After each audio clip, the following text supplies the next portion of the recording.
Hi, and welcome to the Same 24 Hours podcast. I'm Meredith Atwood, author of the book, The Year of No Nonsense. I'm a former attorney turned writer, speaker, and Ironman triathlete. Although right now, all I really like to do is lift weights. We all have the same 24 hours, but it's what we do in those hours that leads to our greatest health, happiness, and success.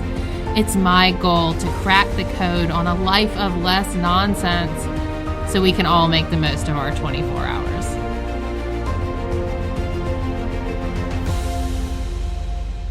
So let's get started. We're doing it. Okay, we're live on Instagram. Hello, Instagram. Hello, Zoom people. Welcome. I have a very special guest today. Lisa Sharon Harper is here. You may know her. You may have seen her with Jen Hatmaker. That's how I found you. And such a great conversation there. And so I'm very honored that you chose to come to my platform to chat about all the things. So I want to give you the opportunity to introduce yourself. I can introduce you, but I find when people introduce me, it's always slightly off. So I'm going to let you introduce you, and then we will go from there, if that sounds good. Well, absolutely. Thank you, first of all, everybody, for joining this conversation. And I think that we're in a moment right now where in a very interesting way, people of European descent in the United States are and I think in a way that I haven't experienced since Michael Brown died and was executed on the street in Ferguson. But that passed, and I'm praying and I'm hoping that this does not pass. So my name is Lisa Sharon Harper. I'm the president and founder of Freedom Road, an LLC that's dedicated to shrinking the narrative gap. We're a consulting group. We also do training, and we have an institute for individuals who want to become anti-racist as well. Not just anti-racist, but anti-white patriarchy. That doesn't mean anti-white men. It means anti-white patriarchy, and we can get into what that means. I don't know exactly how to start. What are that was what are my questions? Yeah, no. That was it. I wanted you to introduce yourself. I wasn't like, now go talk, we'll listen. But we are here to listen. That is primary why we're here. So let's start. And this is a big question, but I think it's important because I was watching, someone recommended the Netflix documentary 13th. Started watching it last night, didn't finish it, had other drama. But during that, the first like 30 minutes of it, I thought, this is not the history that I remember being taught, because I feel like I might have felt a little different about that. So there was that feeling. So maybe we can start with the race laws, some of the stuff that we don't historically, I think even, and granted from our own ignorance or willful not looking at it, but we don't understand, haven't heard. And I feel like you're such a great educator on history. And everyone on Zoom, if you come in, mute yourselves, please. So I don't know. Do you feel like that's a good place to start? Oh my gosh, yes. Okay. So so let's go all the way back. Can we go all the way back? All the way. You have all the time. Let's go. So let's go all the way back. Let's go back to 360 BC. Oh, that's real far back. Let's do it. 360 BC. 360 BC. Plato. Plato is the first person in the Western Empire, Western culture, Western civilization that I could find that actually defined what race is. Now, what Plato said that race is, he said that race is the metals that different people are made of. He said some people are made of gold, others are made of silver, others are made of copper and tin, and whatever metal they are made of determines how they should serve society. Because he wrote this, yes, you see, there's vestiges. What is it always one weird person who says one weird thing, and then why are we, okay, anyway, go. Well, it's because he's the consummate Western philosopher. Now, there were a lot of people who were around him at that time, and people who actually were his students, who then pontificated upon that. But his Republic, that's what it is. It was in book 5 or book 8 of the Republic. And in that book, which was his pontification on how the polis, the republic, should live, how it works, right? He broke down race. And what you can see, it's arguable. People argue all the time about whether or not this was his rubric was supposed to be a hierarchy or not, right? But the reality is very, very quickly became a hierarchy. And we also know that's not science. Ain't nobody made of copper. Nobody made of tin. Do I get to choose my?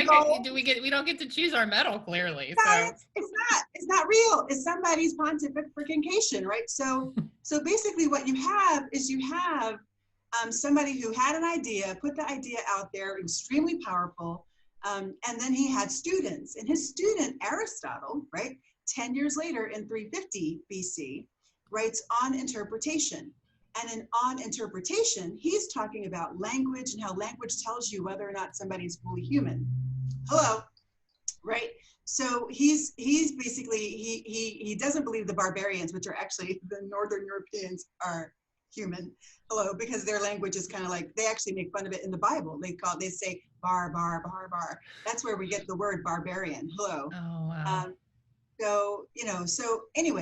So Aristotle, a Greek, right? So he says that that language determines whether or not you're fully human or civilized, and scholars believe that what he really would have had in his head when he was pontificating on what it meant to be human, because it was commonly understood at the time, is that to be fully human is to be white, male, and able-bodied.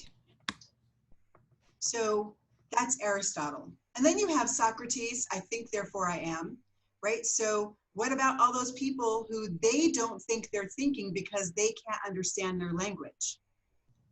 Wow. They are not seen as human, as civilized or human. You're not human unless you're civilized. And you're not civilized unless I can understand your language. You get it? You get it?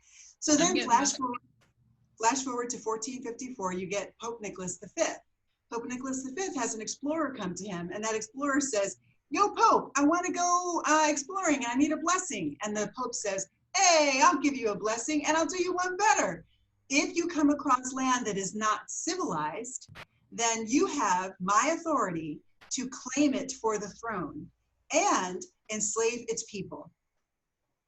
How's that? So that's 1554. That was what was called Romanus Pontifex. And it became codified into every legal document that of the colonizing era. So the United States of America was founded on that doctrine. It's now called the doctrine of discovery, right? All of colonized Africa was founded on the legal authority of that doctrine.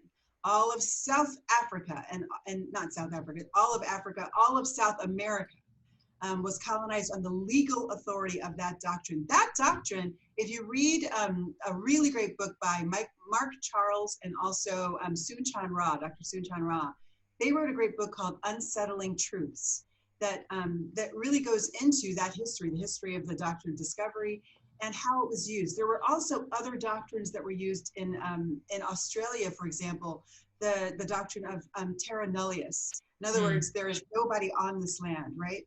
And that meant that when Captain Cook, not Captain Hook, but Captain Cook, got off his boat in Australia and looked at the Aboriginal people, he said, no one is here. No one is here. The land is vacant, and therefore we have the right to claim it. And so that was the doctrine that they used to claim Australia. So you have that, and then you flash forward about 300 years to 1746. Actually, literally almost 300 years, 1 year over.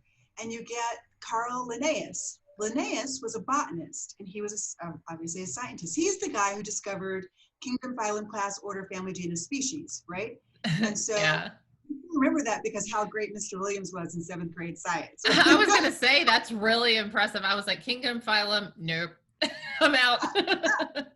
That's Mr. Williams. He was really, really fabulous. Anyway, so same guy who discovered that, he got to thinking and he thought, if this works with fauna, certainly it works with human beings. Let's try it. So who did he put on top? He put on top white Europeanus of his hierarchy. And it was a hierarchy, a ladder. And then who came after that in his rubric? Red Americanus.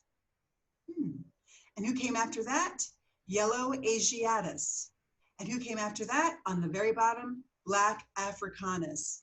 This is a really like rudimentary racial rubric, but that's what we got. And it was only took 40 years to go from that to 3/5 compromise in American law. And actually right around that same time, and even before that, actually like 100, almost 100, it's like 80 years before that, America's legislation, which wasn't America at the time, it was the colonies, Maryland and Virginia, were already codifying racial hierarchy into law.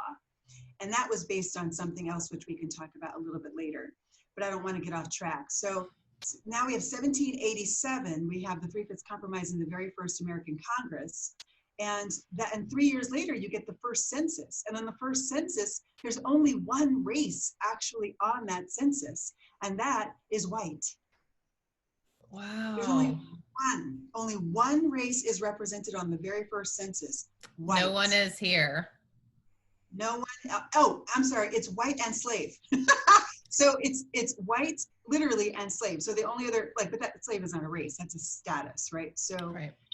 So in the same year, they also passed in 1790, they passed the very first Immigration Act. So the very first Immigration Act passed in 1790 states that only a white man of good character, which meant basically Christian and free, could become a citizen of the United States of America. Why does that matter? So we're talking about now the first Immigration Act. Why does immigration matter? Why has it mattered over the last 3.5 years so much to our president? Because the ability to immigrate means that you are giving the capacity to exercise dominion on the land. The ability to become a citizen, citizenship means everything. In fact, the very first race law ever was based on the concept of citizenship.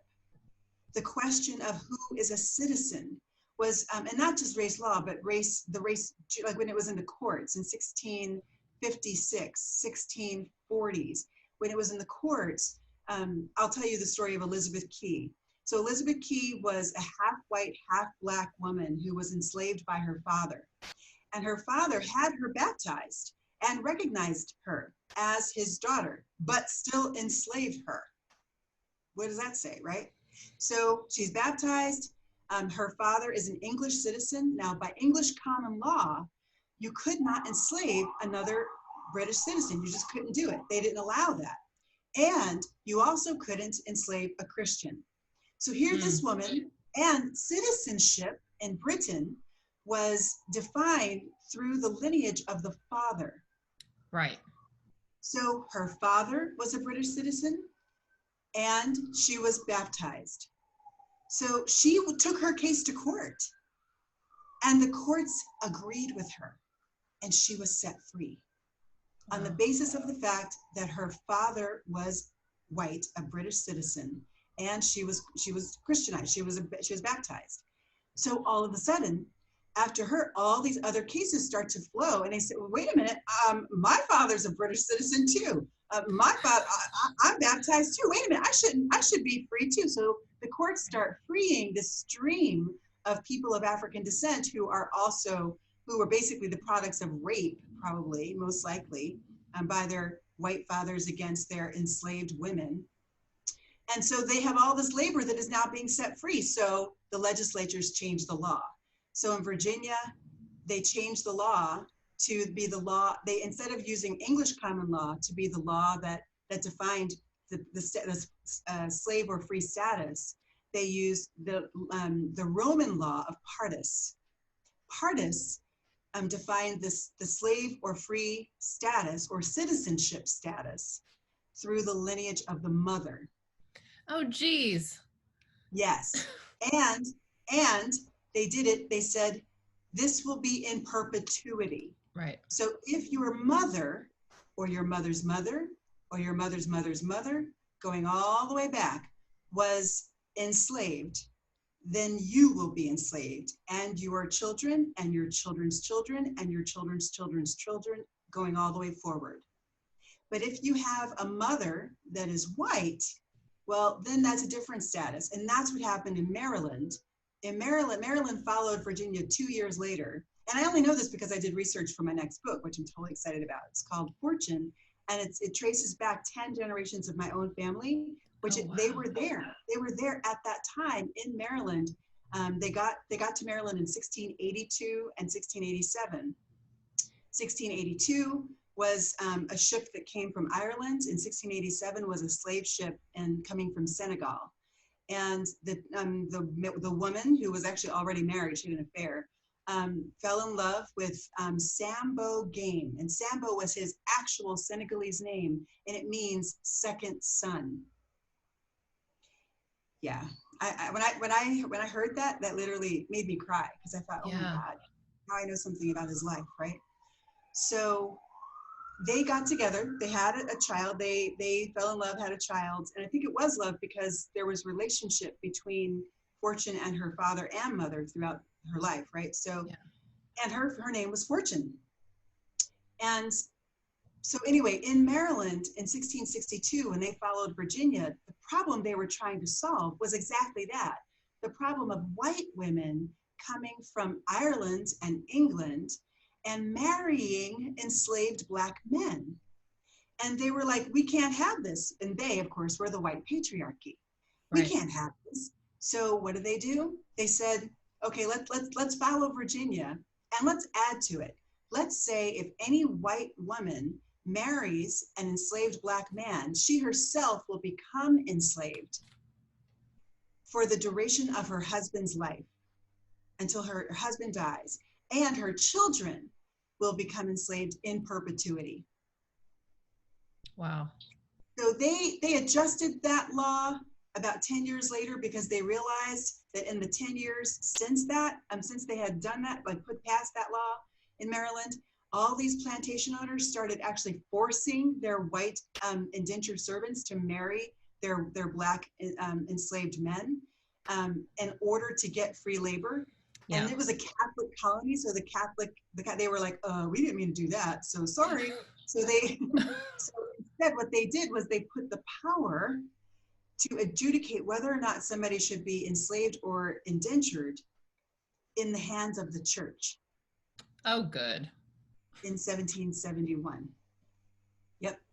And it changed a few more times after that. And especially in 1770, boy, I've just done a lot of research for this book, y'all. So I love it. Thank you. I just keep going on. Forgive me. Just stop me if I'm getting, No, it's good. I'll stop you at 12:35. Oh, okay. But it's okay. I love it. Go. So basically in 1670, look, you asked for the history, so here it goes. I know, I did. I asked. It's so good. And I'm excited about your book. I mean, this is great. Thank you. I'm excited too. Thank you. So 1670, there's like an innovation in technology, and the African Trading Company, which is actually the British, slave trade, they get some innovation on their boats, and now they have the ability to bring Africans directly from Africa to the United States. Up to that point, from 1619 to 1669, they had brought Africans to the U.S. explicitly through the Caribbean, because the Caribbean was closer to Africa, and Brazil and South America. Yeah. So now at 1660, now they have the ability to cart hundreds, to force hundreds of Africans directly into America from Africa. And that's when there's an explosion of Black presence in Maryland. And I know Maryland because that's where I researched in order to do my family history. And what happened was you start seeing this clamping down on Blackness and whiteness, this incredible anti-Blackness, and further and further defining of what it means to be a slave, and laws around that. And it just becomes really, really heinous by the mid 1700s. And really the whole the system of indenture starts to fall by the wayside by the mid 1700s. And now it's only slavery. So by the time you get the Americas, you know, the United States of America, in 1776, it's really, we are a slave nation. Yeah. And they had a choice at that time, whether or not they were going to keep slavery or not. And they decided to keep it. And they decided, and then it exploded in the 19th century. It just exploded with the invention of the cotton gin, and also the close then of the Atlantic slave trade. You then had the explosion of people of African descent being breeded, yes, bred on American soil for the free labor that they represent. And so they were bred throughout Virginia, South Carolina, North Carolina, really throughout the South, but especially Virginia. Virginia became the #1 place where breeding farms existed. Breeding farms, where they existed to breed people of African descent to be sold into the Deep South to pick that cotton. Wow. So, friends, these are our roots. That was not in my history book. I have a question, teacher. What about the breeding farms? Like, I'm going to send my kid to school with that when they start history. I'm going to say, hey, Stella, ask about the breeding farms. Yes, is that in your book? Yes, seriously. Please do. I mean, yeah. Yeah, wow. So there's this, so there begins to be a lot of insurrections because you can imagine how heinous things are, right? And for the people of African descent who are living in an enslaved state, it is horrific. I mean, you know, not only are children separated from their mothers, but they're literally not being raised by their mothers. They're being raised in pens by women whose job it is to raise the kids in like feeding pens, kind of like it's really horrific. In fact, if you go to Monticello, you know, the place where Thomas Jefferson, his place that everybody's so proud of. Right. If you get a good docent, I got a really good docent there who really knew her history. She did her research. Then you'll find that they had a cabin that was out. This was not the Hemings. This was not the Hemings experience. But they only had like 3 or 4 cabins for all of their enslaved people, and they had about 300 slaves on their property at any one time, and the rest of the people slept in the fields. And then they had one whole cabin that was actually set aside just for the children. So the children lived in one little cabin, hundreds. So you see, like, so no idea. So let's talk trauma. Let's talk trauma. Yeah, let's talk generational trauma. Let's talk about that. Because this was not that long ago. No. That's like, if you really think about, this was your great-great-grandparents. My great-great-great-grandmother who raised my grandmother. You hear me? Yeah, your grandmother. Knew the last enslaved adult in our family. That just sent something really, yeah. So, but I want to talk not only generational trauma, but I really want to talk about implicit bias and how it is passed down in white people. Please. Right?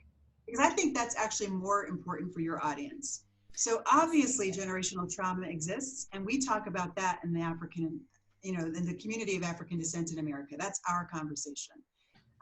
We do. In fact, look, I'm in therapy right now. I hope so. I hope so. Therapy, by the way, for any people of African descent out there and actually everybody who's been out there on the lines, and I want to say thank you to the white women especially, but white men as well, who have gone out on the front lines over the last week and have made yourself seen. You need to be seen right now. That's a word from Bishop Flunder, Yvette Flunder, last night on our interfaith town hall on policing and law enforcement. She said it's time to be seen. And so thank you for that. But people of African descent have been traumatized in major ways for centuries. And so I was just sharing with my new therapist my story, and she asked a really good question. She said, tell me about your family. You know, and I was like, oh, that's interesting. So when I talk about my family, I go back to 1682. She was like, okay, that's we can impressive. go back.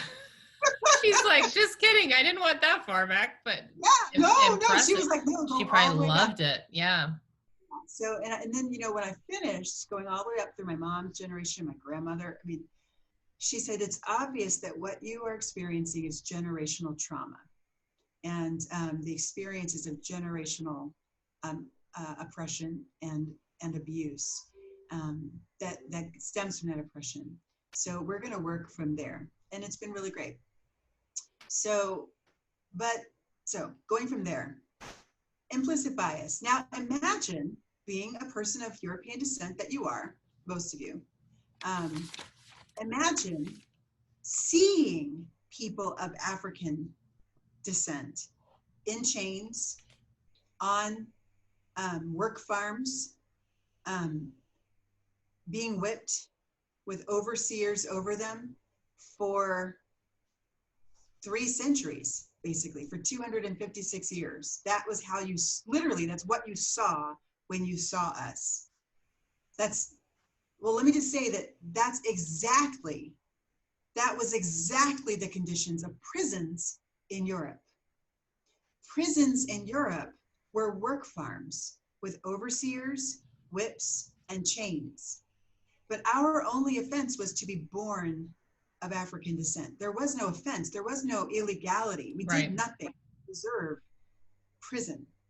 But that's what happened. We were placed on prisons because of our lineage, because of the laws that were passed in 1660 and 1662 and were copied by the other colonies and then adopted by the United States of America when they all joined together, and it became law. So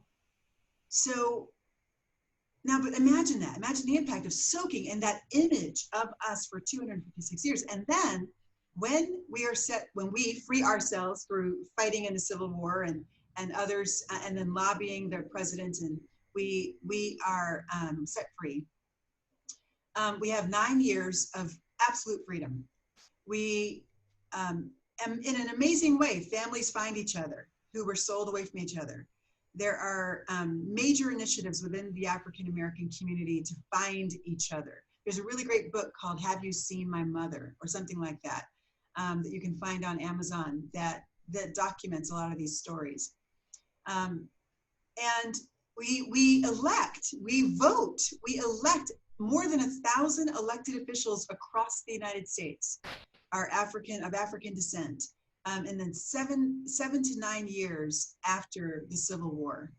But then white men in particular get threatened by this, and the efficiency actually of all of these governments that start to happen. Because remember, people of African descent are the ones who ran everything. They ran the plantations. They ran the industry. We know how to do this stuff. This ain't nothing new for us.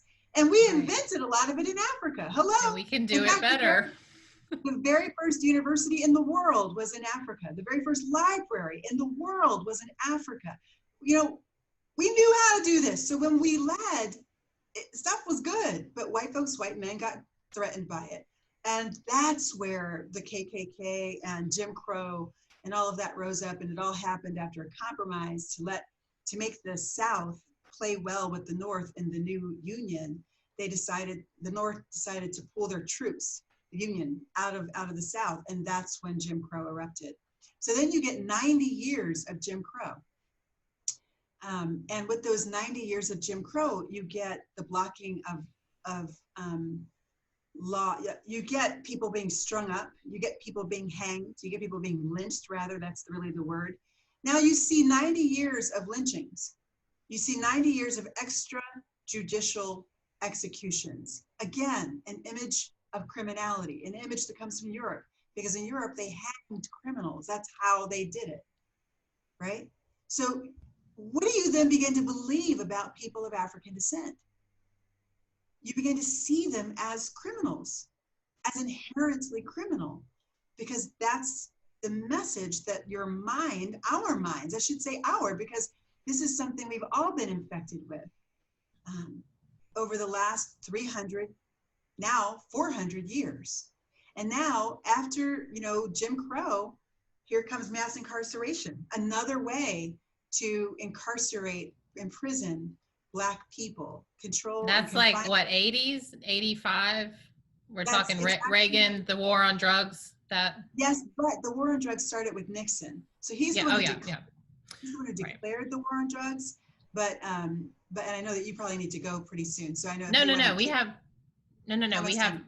We have as much time. It'll go up Oh, on Instagram at 1, but we can keep going. So whenever you have to go, we go. I oh, don't okay, have okay. anything to do. Yeah. No, no, no. So thank you so much, Thistle Pixie. Appreciate that. So I one of the things that I think we have to really wrestle with and reckon with is the reality that there are implicit biases that people of European descent have, and quite honestly, according to the science, 75% of all people who have ever taken the Harvard Association implicit association test have toward whiteness and against Blackness. And this bias permeates every single area of life. If you go on Kirwan Institute's webpage, Kirwan Institute, Kirwan Institute, their webpage, they will have great studies. They do a study every year on the impact on implicit bias and its impact in public policy and in just the public life. So what you'll find is that implicit bias, which everybody has, it's not something that we don't have. It's a way of shortening our processes, our thinking processes, so that we don't have to sit here and say, that's a chair because it has 4 legs, a back, and a seat. Right. Instead, we look at it and we go, chair, right? So it's a way of shortening our thinking processes. So instead of saying this is a person of African descent who has 2 master's degrees and is a human being with a mom and a grandmother and a nephew, actually several nephews and lots of nieces, and no, you look at me and you say Black and you say dangerous. Right. That's what implicit bias does. So there is an implicit understanding of Blackness in America, that Black people are to be feared and they are dangerous.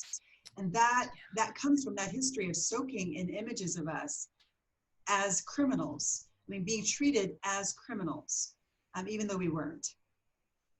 And so how do you lessen your bias? There are lots of ways to do this. If you read, first of all, get my book. My book is The Very Good Gospel.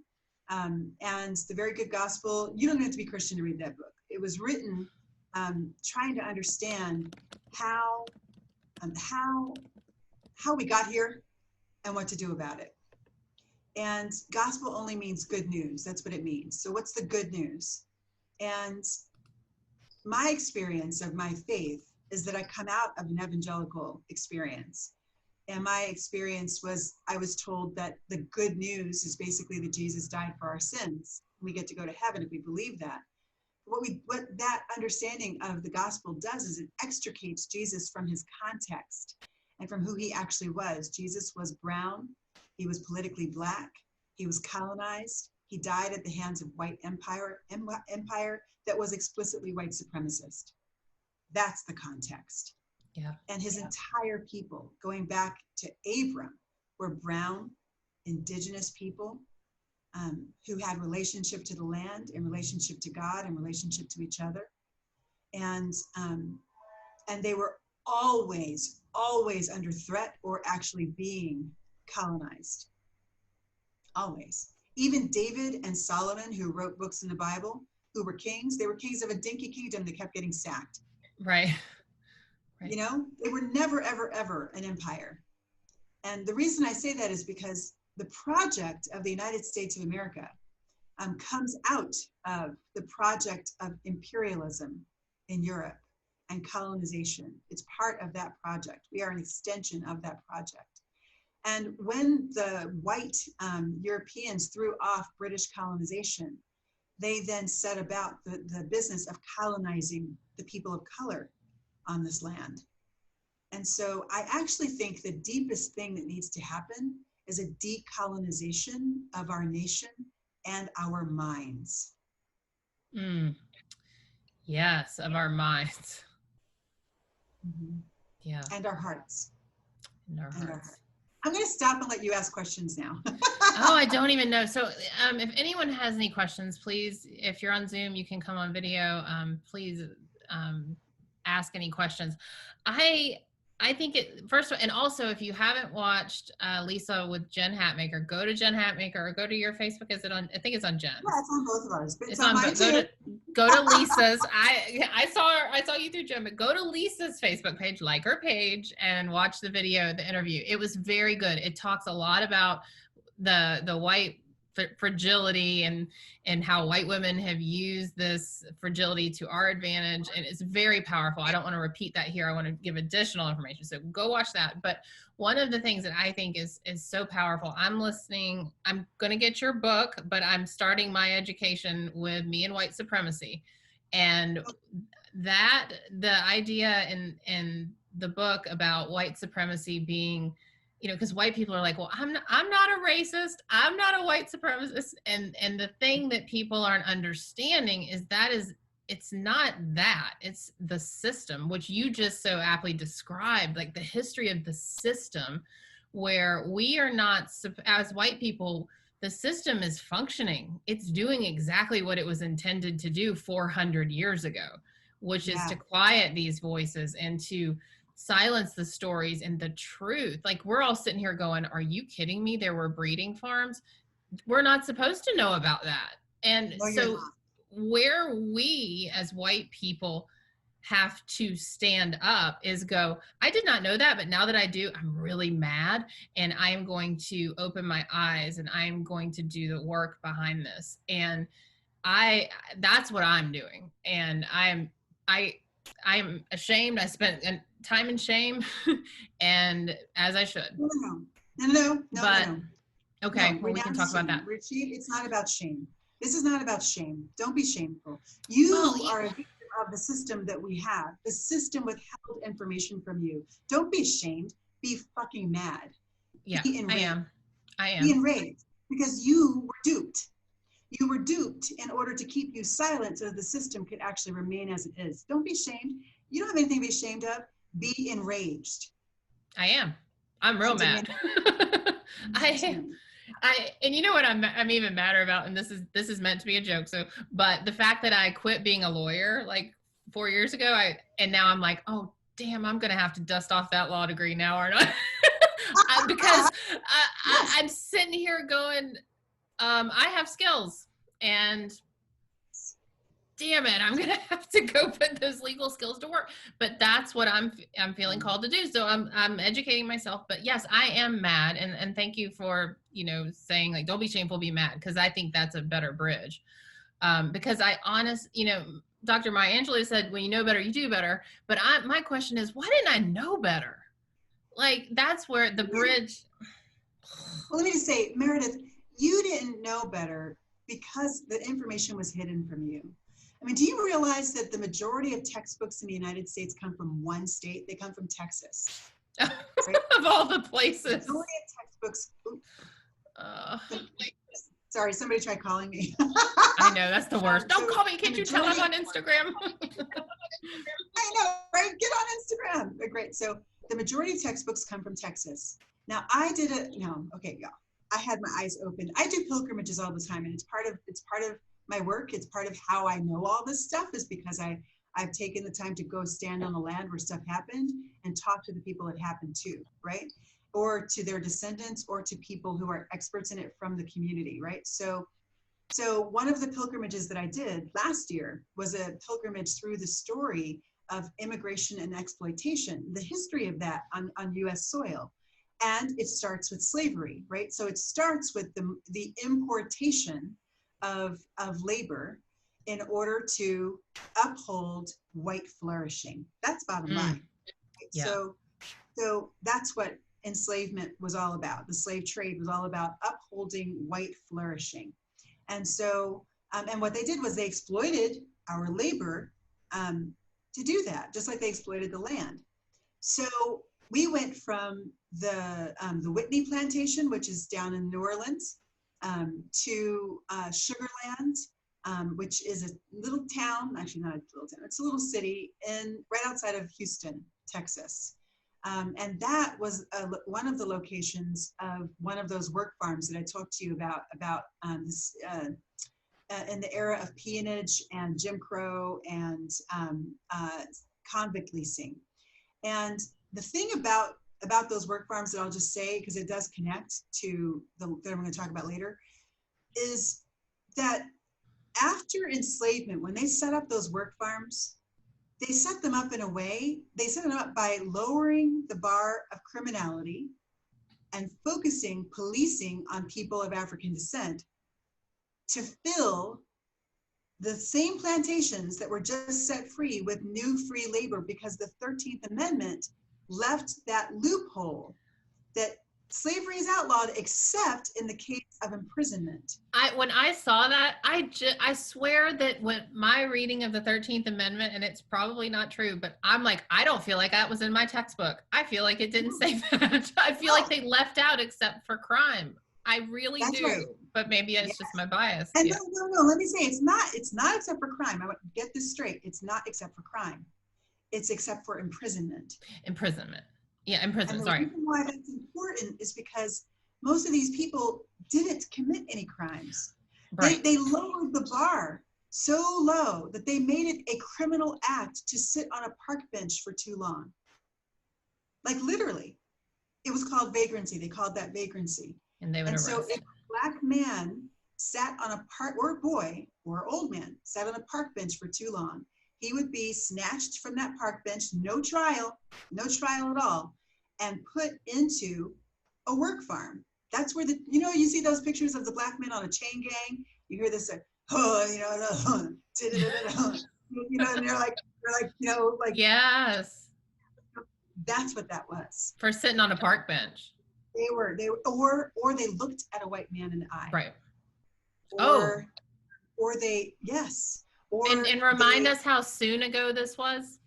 This was 20th century. This was actually through 1954 until passage, and 1954 until the Brown versus the Board of Education. And really it was through 1964 until passage of the Civil Rights Act. That's what ended that.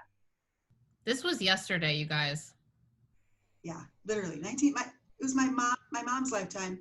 And, I was born 5 years later, So for everyone asking, I am going to repost this. Yes, it will also go up on YouTube and my podcast the same 24 hours. So yes, that's why we're doing all of these recordings, because I want to make sure we didn't miss any of it. So yes, it will be available in all the places. I see Mila. Hello. I see you asking about our Decolonizing the Bible webinar series. That is still up. It'll be up forever and a day, and you can still access it. So please go to freedomroad.us, freedomroad.us, although we say us because it's more than the US, and go to the Institute. So just click on the Institute link and you'll see that and a bunch of other offerings as well. And that's on demand now. It's not live, but you can see the recordings, and they're really, really good. Yeah, so make sure you're all following Lisa and Freedom Road. Go follow, go support, buy her book. Authors make no money off of books. Go buy her book and then buy 10 copies of her book and donate them to your libraries and schools. As a fellow author, we get $1 a book. Do you know that? Don't act like you're doing me a favor buying the book. Buy 10 copies. At least give me $10. That is so good. That is so true. Have your whole community read it. If you have a church, get your church to read the book. Buy the books though. Don't borrow. Yeah. That is my biggest pet peeve when people are like, I borrowed your book. I'm like, thanks a lot. Doesn't do me any good. Appreciate it. Buy that book. I'm a book fiend. I consume books like I have a book problem. I have a book problem. My husband goes, are you serious right now? Because I've been ordering from our local bookstore. They have a mystery bundle, and you just give them $100 and they surprise you. And so I get it. And they so the owner knows me. And so he writes me a note about why he chose each book. And my husband said, seriously? And I'm like, yes, once a month. Cool. I like that. It's real cool. That's Silver Unicorn Books. I'll drop that. So you can order Lisa's book from them too. Oh, okay. Nice. Okay. So let me go back and finish one thing. Can I do that? Yeah. Please. Finish the thought about that pilgrimage, right? So this literally blew my mind, you guys. This is how current all of this is. So the reason I went into peonage is because it didn't stop there. Peonage was outlawed around 1920, right? But right after that, when peonage was outlawed, then first it was outlawed, but it still happened, right? But so that's one thing. But the way that they transitioned it was they made it something that happened to immigrants. So around the 1930s, 40s, especially 50s, even into the 60s, you had the Bracero program, which was America actually making a deal with Mexico to bring labor over into the United States for near dirt cheap. And those people would be, quote, paid by the American government to come and work, right? It was a way to help them get work. But it was exploitative because the people didn't have organizing rights. They couldn't negotiate with their employers for better wages or better conditions because the contract was not between people and employers, it was between governments. So there was no ability to negotiate. So what happened with the Bracero program, they brought over these people and basically threw them back onto the same plantations that enslaved people just ran from in the Great Migration and got freed from. They put them in the same slave cabins. And down in South Texas, they put them in train cars. Like they had families sleeping in open train cars at night in the desert. Do you know how hot that was or how cold that would get? Like that's and mosquitoes and and no water and no ability to go to the bathroom while you're out there in the middle of the field. That's what we did in the mid-20th century. And then that Bracero program pretty much ended and people became migrant workers, which is what we have today. So when we look at the pattern, what I learned on that pilgrimage is that our entire agricultural system exists on the backs of free or cheap labor. We need, in our current system, to exploit Black and brown people in order to eat our carrots, our oats, our potatoes, our spinach, our food, our tomatoes. Our system, the whole South, exists and has existed from the beginning of it until right now on exploitation. And do you know what? One of the first things that President Trump did when he got into office, he created a militarized zone. He extended the border 100 miles. 100 miles from the border, that takes up whole states. Like whole states in the South are now militarized. So if you have immigrants that come into the United States from the South, from the southern border, it's very hard for them to get past that 100-mile checkpoint. They have checkpoints all over the place to try to get, and so what area is that? That's the agrarian South. Right. So a lot of people who try to come to America for a better life, they get trapped in the South, which does take in those undocumented immigrants. Sure. To work those fields. But we set up a militarized state in the South to keep them there, to trap them there. This is happening now, you guys. Right. Hello. And you wonder what, right now. So we have 5 more minutes on Instagram, so this will go off. We can keep talking, but how important, okay, so this has continued. A lot of us have been kept in the dark because of our privilege, because the system works for us. Why would we need to know anything else? I mean, my life's fine over here and where I live. How important is it for us to dismantle this system? Like yesterday I talked to Latrice Kabuya and she said, the system is not broken. The system is functioning exactly how it's meant to be, that we have to get a new system. This is not about fixing the system. This is about creating a new system. That's right. what do we do? Where do, and besides we're listening to you, but this is, we got an election in November. Yes. Yes. So Seriously, listen. Yeah. Let me dive in because there's a little bit and we don't have a lot of time, right? So, Yeah. so first of all, I want to direct you to my Facebook page, not my Facebook, but Freedom Road's Facebook page. Just last night we did, or yesterday afternoon, we did an interfaith town hall on law enforcement and policing. And the whole point of it was to begin to dream of another way of being together in the world. And for us, particularly the subject was law enforcement and policing. Why is that? I hope you understood in all the history I gave you, kind of the most emphatic, the tip of the spear, the place where this system is enforced is law enforcement. The people responsible for filling the work farms, the prisons now, the people who are responsible for filling the deportation centers, which also do free labor and low-cost labor, and also are filling beds and contracts and filling the pockets of businesses that have for-profit prisons and deportation centers. This is how America works on the underside, right? So what we ask is, how can we do this differently? How can we live differently in this world? So I want to advise you. Oh, somebody already put a Zoom link there. I'm not sure what that is. Yeah, that's me. That's if you want to pop off. That's me. If you want to pop off here and join Zoom. So also, if you click on the link in my bio, you can get to it that way. Okay. Yeah. So make sure you go over to my Facebook page, like the page, like Lisa Sharon Harper page on Facebook, and also like freedomroad.us. You'll find that town hall on freedomroad.us, right? So on Facebook.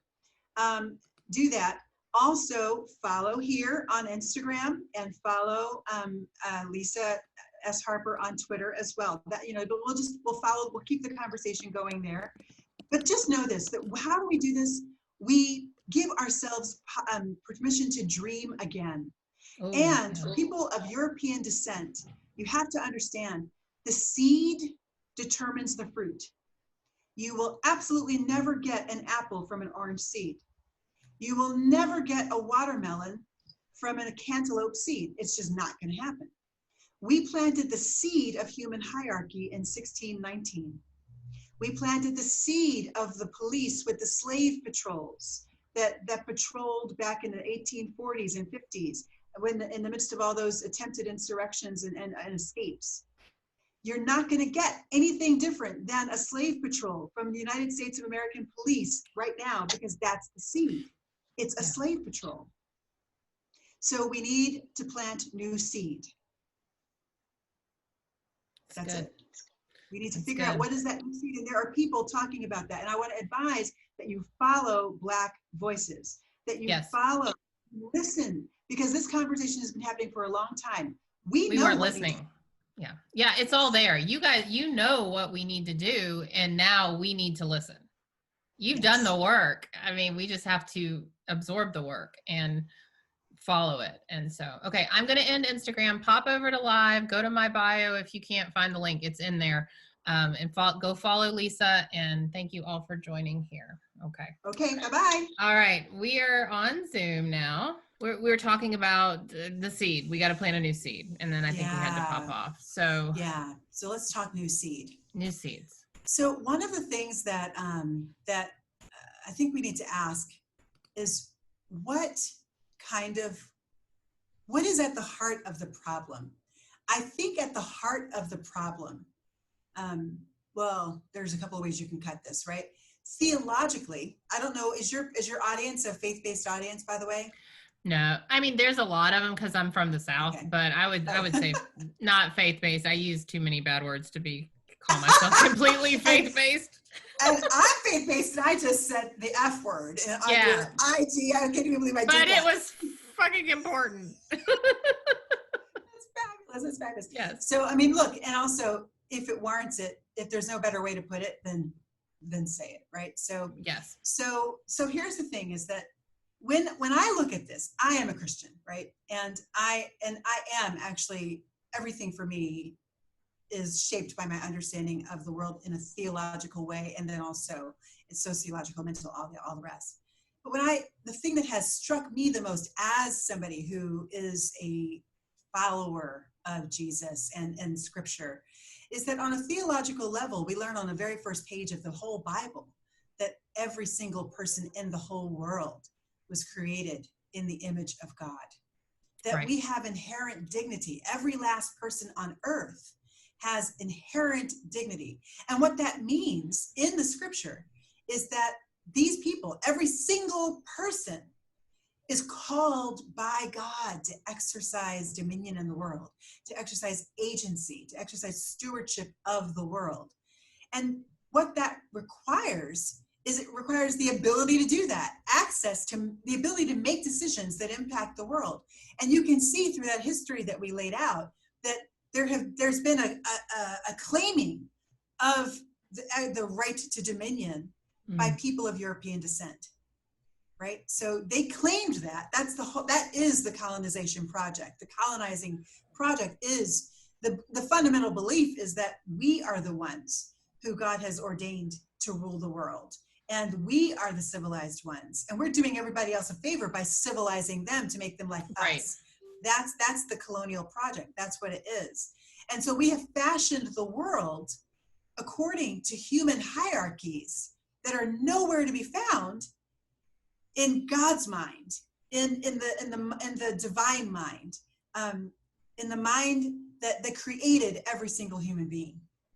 And so what it looks like is to in the classic Christian traditional sense to repent. Repent, to turn and go 180 degrees in the other direction. That's what that recognize means. Your sin, preach. Yes.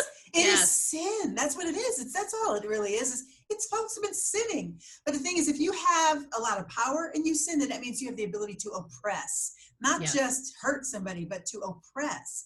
And that's what happened is when we fashioned these systems in ways that created and enforced human hierarchy, we oppressed whole people groups in order to protect the flourishing, it was thought, of themselves. Sorry. The flourishing. So, gosh, even that word is like, oh. So what does it look like? It looks like, moving from, and part of the modus operandi of that oppression is to take everything and extricate it from its context and its story, and instead make everybody operate in legal relationships versus human relationships, right? So, sorry, I don't know, I got something in my throat. Oh, it's okay. I'm sitting next to the window, so pollen. So, excuse me. So what would it look like then for us to transform our law enforcement policing system into a public safety system? So what does it look like for us to ask the question, how do we keep people safe versus how do we enforce the law? Right. How do we keep people safe? Well, to keep people safe, you actually have to deal with poverty. Right. It's a much bigger question than just brute forcing your way. Yeah. I mean, yes, you have to ask different questions.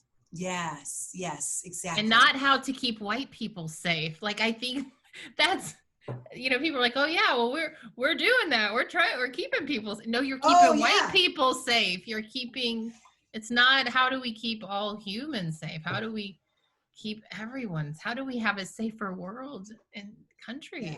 Yes. And let me just say that one of the things we know, and I said this yesterday on Pantsuit Politics podcast, I'll repeat it here, is that poverty does not follow, violence does not follow poverty.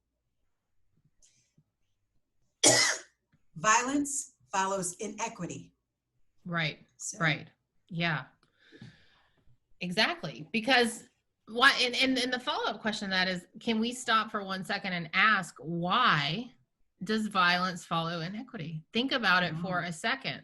What happens to bring about, and you can see it in the protest, right? I mean, let's like really think about that, because everyone's like, oh my gosh, there's these protests, and then they go and look what happened. Like, are you kidding me? Because I see it now. There was another really good book written by Brian McLaren years ago called Everything Must Change. I want to recommend that one to you guys as well. Okay. That book is profound. Everything really Must Change. Brian McLaren? Yes, Brian McLaren. He's an incredible thinker and a very good friend now. And but I read that book and my mind just went, right? He's that kind of a thinker. And what he says in that book, he actually lays out exactly why. Exactly why. Because when you have great inequity, then that means you have deep poverty living right next door to insane opulence. And the most inequitable city on earth is a really great example of this. It's actually Cape Town, South Africa.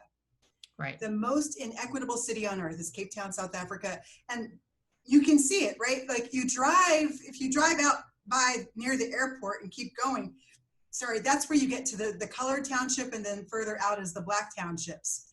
And when you see those townships, you see like absolute, there is nothing. They literally were given kits, a tin kit to nail their homes together. You have literally people living in a tin home, like, and on top of each other with no roads and no running water and no electricity. They have a jerry-rigged net of electrical wires that hangs over all of the black townships, but it's not provided by the state. And in the colored townships, the quote colored townships, they have no trees, no greenery. But then you go out to the white places, the places that the white folks snatched from the people of African descent who were actually of South African descent, who were from there. The nations that where Mandela were from, literally. And those places, the white folks snatched that land, and it's the best land. Yeah, the views are amazing. The views are amazing because Cape Town is beautiful. I went there in 1997. I mean, I think it's the most beautiful place I've ever been. But yeah, the white people took all those views. they took did. It. That's right. So there's this really beautiful section that you go up through. It's not mountainous, but it's like hilly, and I guess it goes up the side of a mountain. And like the people who live there have gold gilded garage doors.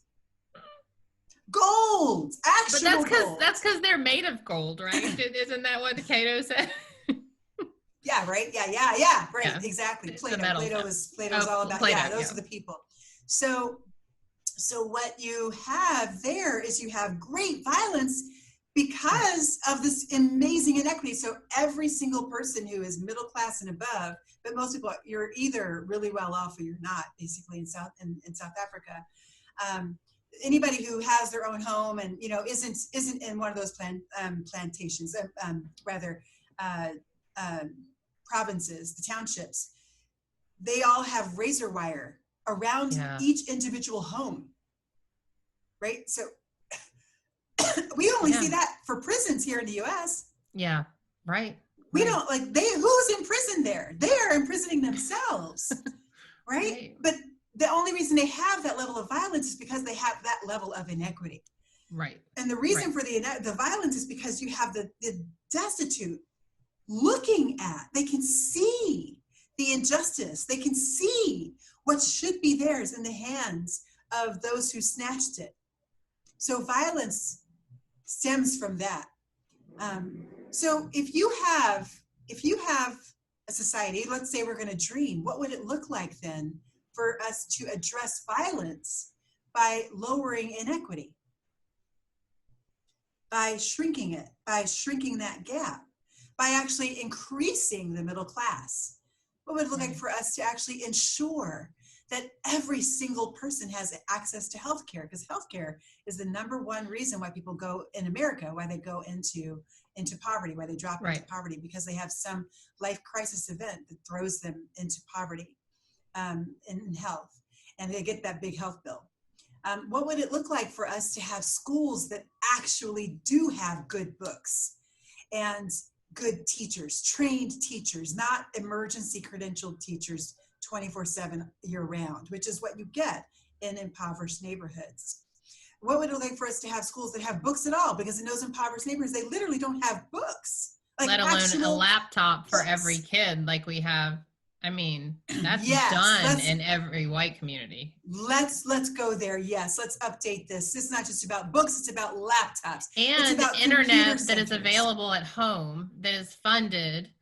Like that, it's so deep. It's like you can't just necessarily give a laptop, because you have to be able to have internet. Like this Yes. goes so deep, so many Yes. levels deep.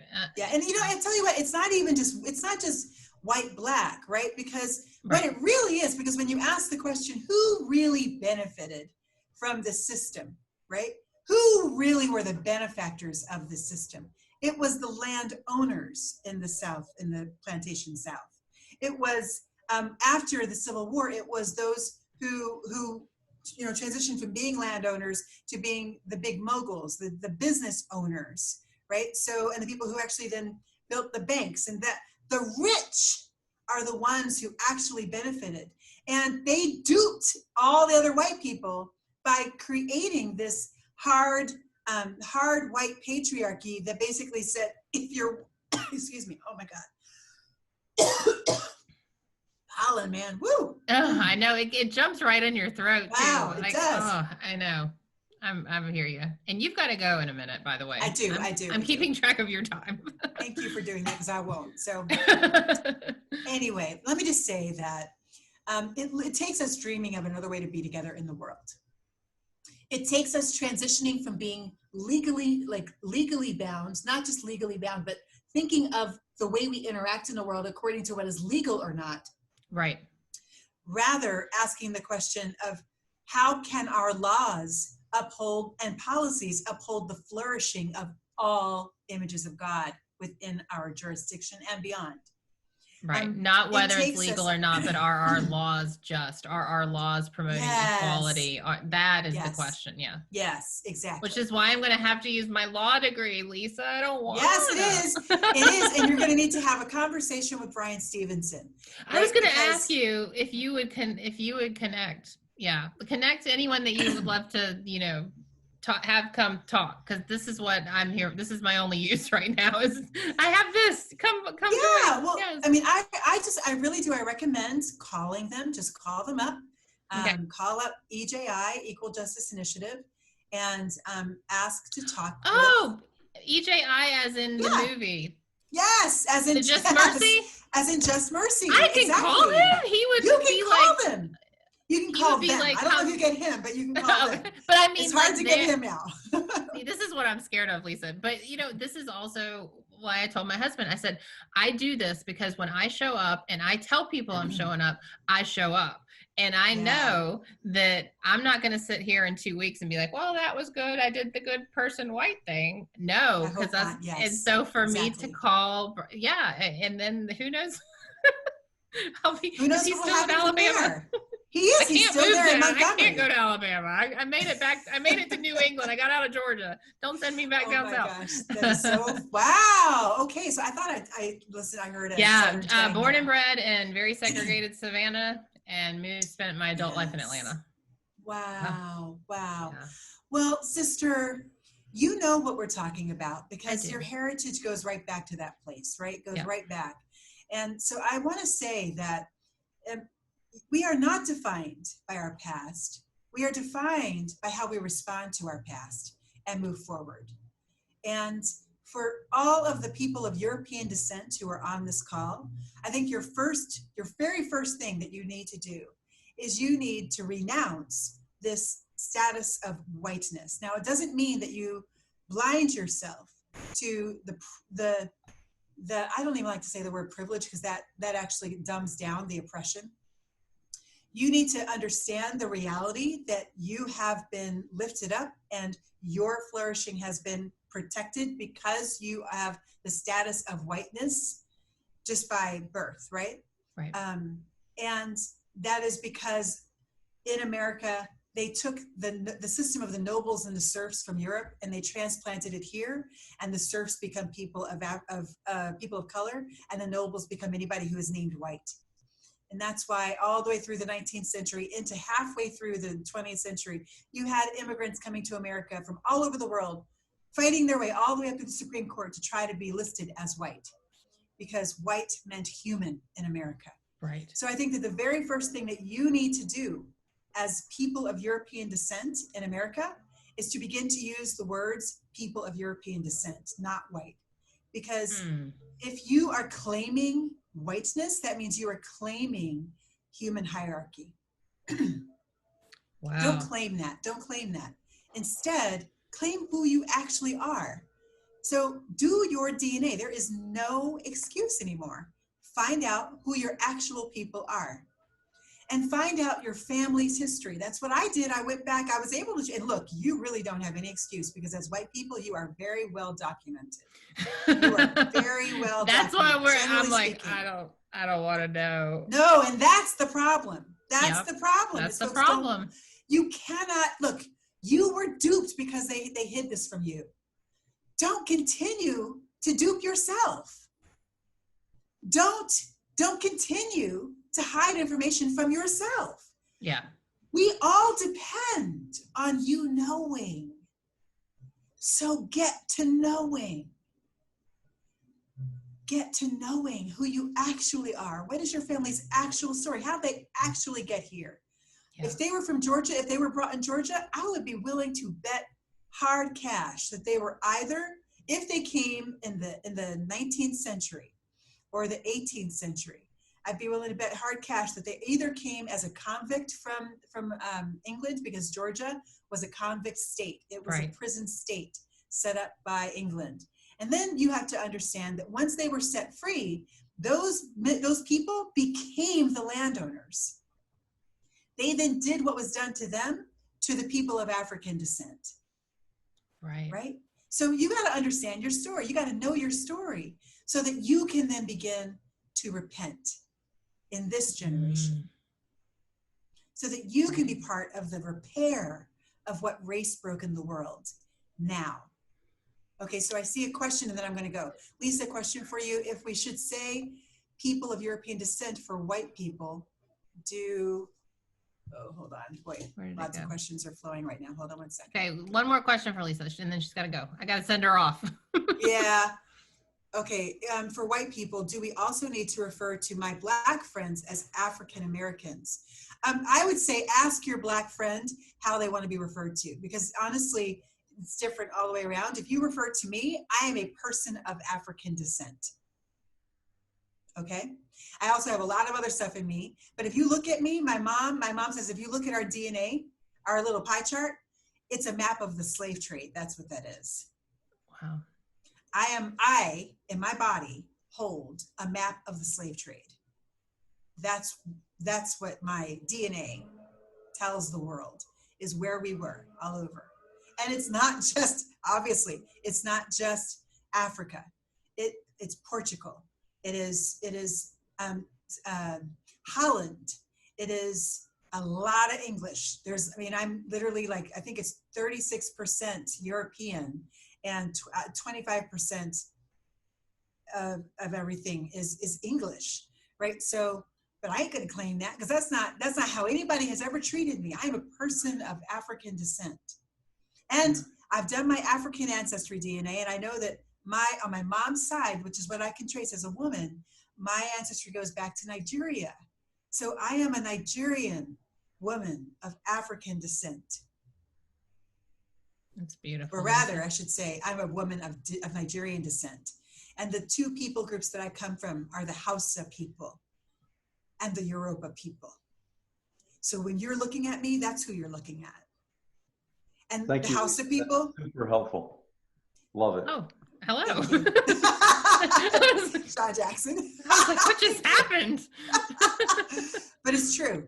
That's who I am. And the Hausa people have style. So there you go. Yes, I can see that. Lisa, thank you. Thank you. I know it is not your job to teach us, but you have been a teacher and you are a teacher, and thank you for that. I am going to share the hell out of this. And I hope everyone who is listening, you share this too. This is valuable. We are no longer, as people of European descent, capable of hiding from this anymore. We are now in the know. And once you know, if you turn away, that makes you a bit of an asshole. And we're not in the business of being assholes anymore. Okay. That is the Yes. Mr. Rogers lesson for today. We are going to Yes. do better, and we are going to plant seeds. So thank you, Lisa. Have a great day. And I appreciate you.